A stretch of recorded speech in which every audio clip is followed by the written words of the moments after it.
नमस्कार मित्रांनो, आपण निघालो आहे नागपूरपासून साधारण 40 किलोमीटर अंतरावर विदर्भातील प्रसिद्ध अष्टविनायकांपैकी एक असलेले तसेच ऋषीमुनींच्या पादस्पर्शाने पावन झालेले अदोष क्षेत्र म्हणजे शमी विघ्नेश वक्रतुंड आरासा येथे.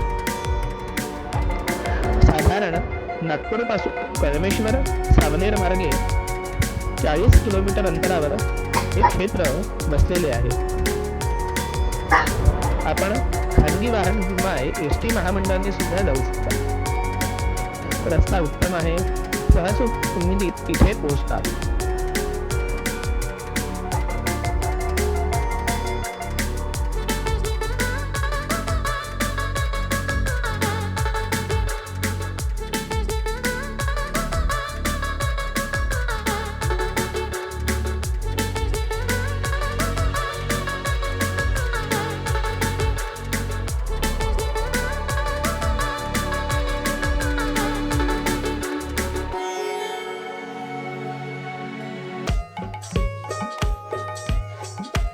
नमस्कार मित्रांनो, मी वैदिक पुरोहित विनायक जोशी नागपूर.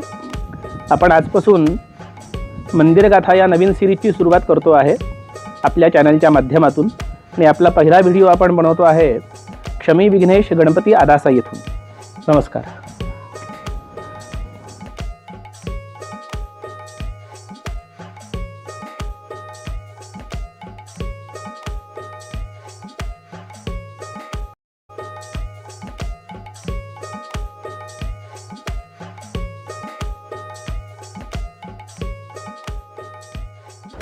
मंदिर परिसरात प्रवेश केल्या केल्या 2 व्हीलर 4 व्हीलर पार्किंग करण्याची उत्तम व्यवस्था आहे.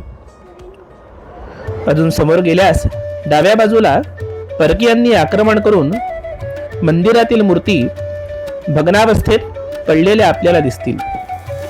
तसेच उजव्या बाजूला त्र्यंबकेश्वर महादेव मंदिर आहे.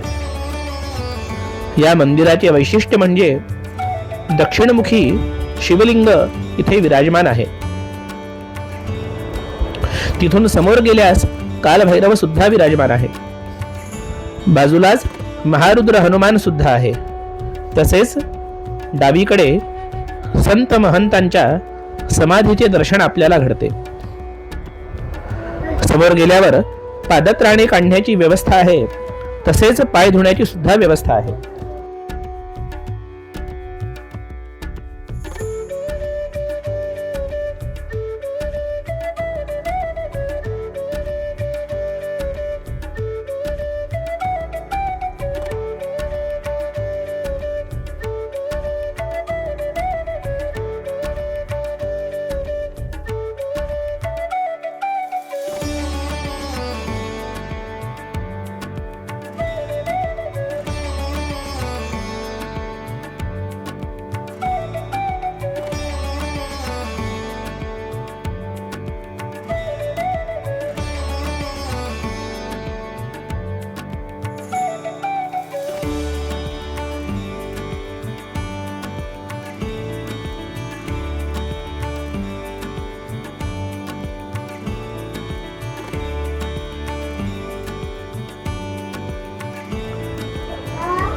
थोड्याच अंतरावर समोर गेल्यावर मुख्य मंदिराचा कळस पाहून मन प्रफुल्लित होऊन जाते.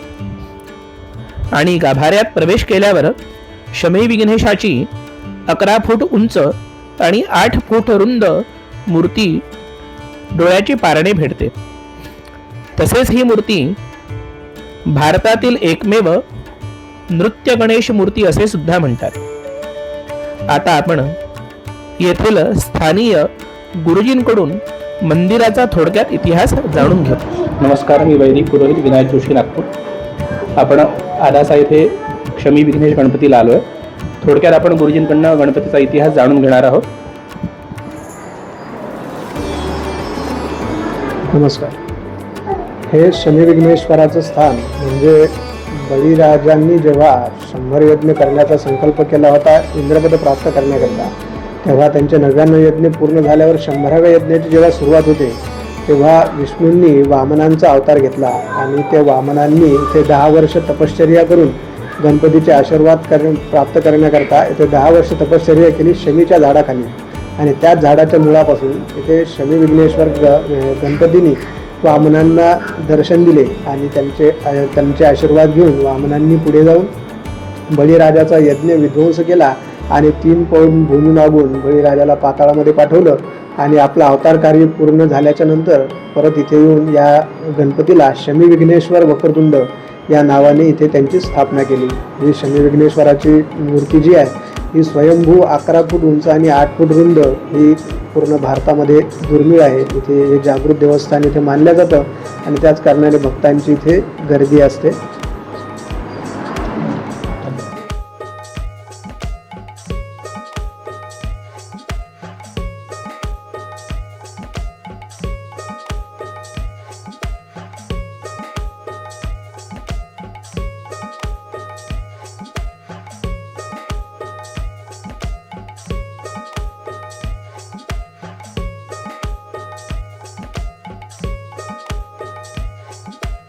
नमस्कार मित्रांनो, आपण मंदिर बघू शकता.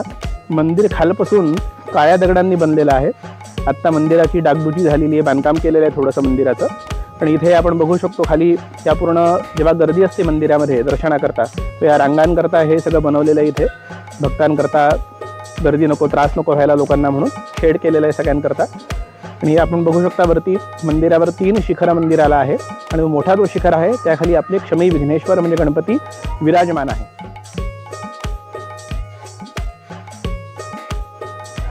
वक्रतुंड महाकाय सूर्यकोटी समप्रभ निर्विघ्नं कुरु मे देव सर्वकार्येषु सर्वदा.